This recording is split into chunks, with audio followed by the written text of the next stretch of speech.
Hello everyone. तो स्वागत है आपका मेरी किचन में। आज मैं आपके साथ शेयर कर रही हूँ टी टाइम स्नैक्स के लिए एक मज़ेदार सी मठरी की रेसिपी लेकर आई हूँ, जिसमें ना ही हम मैदा का इस्तेमाल करेंगे, ना ही चावल के आटे का और ना ही बेसन का इस्तेमाल करेंगे।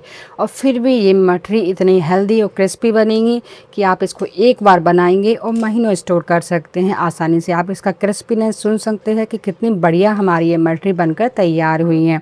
तो चलिए वीडियो शुरू करते हैं। तो इसको बनाने के लिए पहले हम एक मसाला बना लेते हैं। उसके लिए मैंने 1 इंच अदरक का टुकड़ा, 3-4 हरी मिर्च ली हैं और 7 से 8 कली लहसुन की ली हैं। अब इनका हमें एक पेस्ट बनाकर तैयार कर लेना है। पानी का इस्तेमाल नहीं करना है आपको। तो पेस्ट रेडी हो चुका है।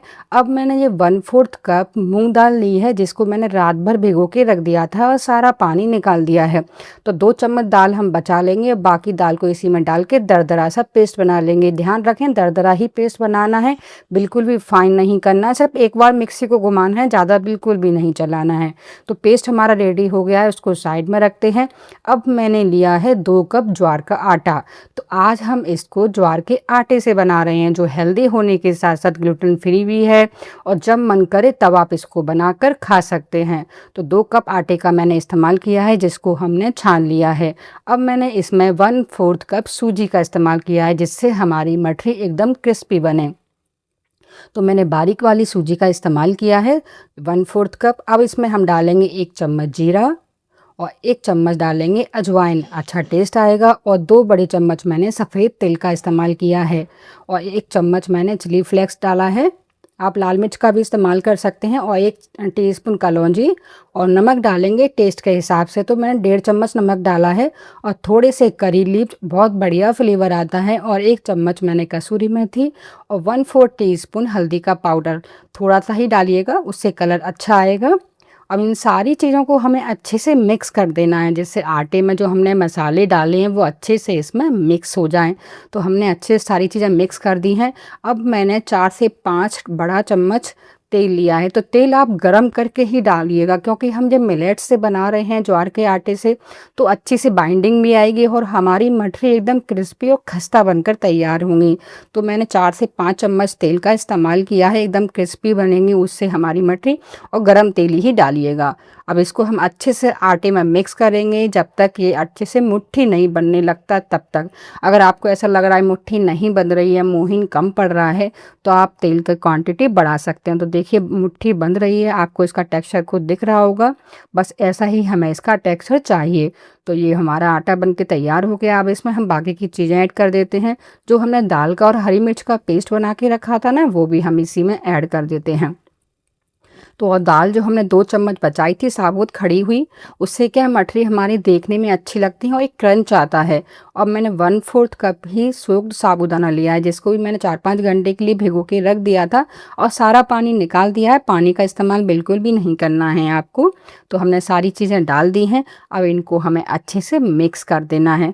तो ये बाउल मुझे थोड़ा छोटा पड़ रहा था, तो मैंने इसको बड़े बाउल में इसको हम ट्रांसफ़र कर लेंगे पहले, उसी के बाद हम इसको अच्छे से मिक्स करेंगे। तो सारा मिक्सर हम एक बड़ी से बाउल में ट्रांसफ़र कर लिया है हमने। अब इसमें हम बाकी की चीज़ें ऐड करेंगे। तो अभी आपको इसमें पानी ऐड नहीं करना है। जो हमने दाल और साबूदाना डाला है ना, वो उसमें भी हल्का सा मॉइस्चर रहता है, क्योंकि सोक करी हुई चीज़ें हैं। तो पहले उसी के साथ इसको अच्छे से मिक्स करेंगे। अब मैंने गर्म पानी का इस्तेमाल किया है, तो आपको गुनगुने पानी का इस्तेमाल करना है आटे को लगाने के लिए, क्योंकि आज हम ये मिलेट से बना रहे हैं। तो हमें गर्म पानी आटे को गूँथने के लिए इस्तेमाल करना है। और इसको थोड़ा थोड़ा पानी डालते जाएंगे और एक मीडियम सॉफ्ट डो लगा के तैयार करना है। तो आपको मीडियम सॉफ्ट डो लगाना है, क्योंकि हमने सूजी भी डाली है। रेस्ट होने के बाद वो भी फूलेगी, तो आटा अपने आप सेट हो जाएगा। तो आटा आप थोड़ा मीडियम सॉफ्ट डो ही लगाकर तैयार करिएगा, ज़्यादा गीला भी नहीं और ज़्यादा हार्ड भी नहीं लगाइएगा। तो थोड़ा थोड़ा पानी डालते जाएंगे और एक मीडियम सॉफ्ट डो लगा के तैयार कर लेंगे। तो ये मिलेट से बनी हुई मठरी बहुत हेल्दी भी हैं, जिसको कोई भी खा सकता है, ग्लूटेन फ्री हैं और बनाने में बहुत ही आसान है। एक बार आप ट्राई ज़रूर करिएगा। आपने मठरी तो बहुत खाई होंगी, पर ये वाली मठरी आपने आज तक ट्राई नहीं करी होगी। तो एक बार मेरे कहने पर इसको ज़रूर ट्राई करिएगा। तो आटा हमारा लग के तैयार हो गया है। हमने मीडियम सॉफ्ट डो लगाया है। अब इसको 10 से 15 मिनट के लिए रेस्ट पे छोड़ेंगे, जिससे आटा हमारा सेट हो जाए। तो आटा हमारा लग के तैयार हो गया है। अब इसमें से हम छोटी-छोटी बॉल्स को बना के तैयार कर लेंगे।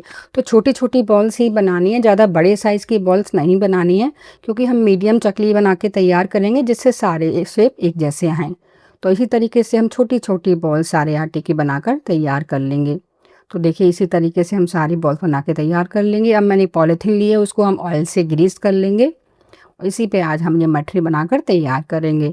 तो हमने इसको ऑयल से ग्रीस कर लिया है, ज़रूर करिएगा, उससे क्या है आसानी से निकल जाएँगी, बिल्कुल भी ये चिपकेंगी नहीं।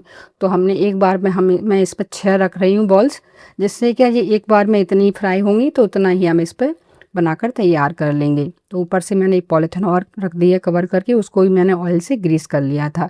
अब एक फ्लैट कटोरी ली है जिसको हम दबाते हुए मठरियों को शेप देंगे। हल्के हाथ से दबाते जाइएगा और मीडियम पतली रखना है, ज़्यादा पतली भी नहीं और ज़्यादा मोटी भी नहीं। आपको थिकनेस इसकी खुद दिख रही होगी कि हमने इसको कितना मोटा रखा है। तो कटोरी की हेल्प से ईज़िली बिल जाती हैं, कोई दिक्कत नहीं आती है। क्योंकि आटा हमने मीडियम सॉफ्ट डो लगा के तैयार किया है और ज्वार का आटा है तो ईज़िली बिल जाता है। तो और अनइवन हो तो आप उसको हाथ उंगली की हेल्प से ठीक कर सकते हैं। तो इसी तरीके से हम सारी मठरियों को बनाकर तैयार कर लेंगे। तो इसी कटोरी की हेल्प से हम इसको दबाते जाएंगे, हल्के हाथ से घुमाते जाना है और इसको एक परफेक्ट शेप दे देना है। तो हम देखिए हमने ये सारी पपड़ी बना के तैयार कर ली। इसको आप पपड़ी कह लीजिए, मठरी कह लीजिए या चकली कह लीजिए, आप कुछ भी कह सकते हैं इसको। तो देखिए हमने ये सारी पपड़ी बना के तैयार कर ली है। अब इनको हम एक तरफ मैंने तेल गरम करने पहले ही रख दिया है कढ़ाई में। तो ऊपर की पॉलीथिन हम निकाल लेंगे और इनको हम निकालते हुए तेल जब गर्म हो जाए तो इसमें डालते जाएंगे। देखिए मैं हाथ से भी उठा के दिखा रही हूँ, आसानी से निकल आती हैं। एक तरीका और बताऊँगी, उससे तो बहुत ही आसान तरीके से उठ के तैयार हो जाएंगी। देखिए एक मैंने पतला स्पैटूला लिया है, उसको हम इसके नीचे ढकाएंगे और देखिए ईज़िली उठ के निकल आती हूँ और तुरंत ही इसको तेल में डालते जाएंगे। जब तेल आपका हल्का गर्म हो तभी डालना है, ज़्यादा तेज़ गर्म में नहीं डालना और ज़्यादा ठंडे तेल में भी आपको इनको नहीं डालना है। एक एक करके डालते जाएंगे और जब तेल हल्का गर्म हो तभी डालना है और मीडियम टू लो फ्लेम पर हमें इनको सेकना है जब तक इन पे अच्छा सा गोल्डन कलर नहीं आ जाता। तो एक बार में जितनी आए उतनी ही डालना है, ज़्यादा क्वांटिटी में नहीं डालेंगे क्योंकि ये मिलेट से बनी हुई है। तो देखिए कितनी आसानी से डल रही है, बिल्कुल भी नहीं टूट रही हैं और एकदम क्रिस्पी और खस्ता बनकर ये तैयार होती हैं। तो इसको हम सिकने देंगे। जब एक तरफ से ये हल्की सी सिक जाएं उसी के बाद इनको पलटेंगे, तुरंत नहीं पलटना है वरना ये टूट जाएंगी। तो इसी को हम एक एक करके पलटते जाएंगे और दोनों तरफ से जब तक इन पे अच्छा सा कलर नहीं आ जाता तब तक हम इनको सिकने देंगे। तो देखिए इन पे हल्का सा कलर आ चुका है, आपको खुद दिख रहा होगा। तो ज़्यादा डार्क नहीं करेंगे इनको, जो आपको खुद ही समझ में आ जाएंगी कि सिक गई हैं, कितना बढ़िया इन पे कलर आ गया है। अब इनको हम निकाल लेते हैं और इसी तरीके से हम दूसरा बैच भी सेक कर तैयार कर लेंगे। तो हमारा ये एक बैच सिक चुका है। चलिए अब दूसरा बैच भी हम सेक कर तैयार कर लेंगे। मैंने कढ़ाई में डाल दी थी और इनको भी अलटते पलटते बढ़िया सा गोल्डन कलर आने तक हमें सेकना है। तो आपको ये रेसिपी कैसी लगी मुझे कमेंट करके ज़रूर बताइएगा। अगर आपको ये हेल्दी मठरी की रेसिपी थोड़ी सी भी पसंद आई हो तो लाइक शेयर ज़रूर करिएगा और चैनल को सब्सक्राइब करना बिल्कुल मत भूलिएगा। तो देखिए इन पे भी बढ़िया सा कलर आ चुका है, आपको खुद दिख रहा होगा। ज़्यादा डार्क नहीं करेंगे। अब इनको भी हम निकाल लेते हैं। बढ़िया से ये क्रिस्पी हो चुकी हैं और ठंडे होने पर ये और भी ज़्यादा क्रिस्पी हो जाएंगी। आप इनको 3 महीने तक आराम से स्टोर कर सकते हैं, बिल्कुल भी ये ख़राब नहीं होती। सफ़र में ले जाने के लिए परफेक्ट स्नैक्स है। छोटी मोटी भूख के लिए भी, बच्चों के टिफ़िन के लिए भी आप इसको रख सकते हैं। तो देखिए हमारी सारी मठरी बन के तैयार हो गई हैं। मैं आपको उसका क्रिस्पीनेस में सुना रही हूँ, कितनी खस्ता और क्रिस्पी बनी है। तो ट्राई ज़रूर कीजिएगा, हेल्दी है, मिलेट से बनाई है हमने। तो आप इसको ट्राई कर सकते हैं और छोटी मोटी भूख में बना के चाय के साथ खा सकते हैं। Thank you.